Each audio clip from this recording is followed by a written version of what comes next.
আসসালামু আলাইকুম দেশবাসী ও যে যেখানে আছেন, যত দেশের মানুষরা যারা আমার কথা বোঝেন, ভাষা বোঝেন, তাদেরও বলতেছি, এই ইসরায়েল আর ইরানের যুদ্ধে যা শুরু হবে, এই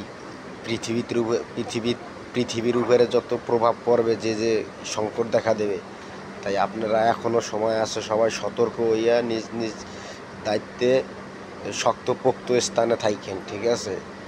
কারণ খুব দ্রুতভাবে বুঝছেন, যে কোনো এক বড় ধরনের পরিস্থিতি ঘটতে পারে। তাই সবাই যে যা পারেন, ঠিক আছে, সব কিছু নিয়ে প্রস্তুতি থাকেন, যাতে আপনারা সামনে কিছুদিন সেইভাবে চলতে পারেন, ঠিক আছে? কারণ জানি না কি হইতে পারে, এই যে এই ইসরায়েল আর ইরানের এই যুদ্ধের ভয়াবহতা কতটা যে ছড়াবে, এটা আপনারা বুঝছেন, কি বলবো, বহুত বড় ধরনের এক সংঘর্ষ শুরু হবে। তাই সবাইকে আমার এই কথাটা আমি বললাম, কে সবাই যাতে সতর্ক থাইকা জিনিসপত্র সেফ রাইখা যাতে সামনে ভালোভাবে চলতে পারেন, এই প্রস্তুতি নেন সবাই। সবাইকে আমার সালাম।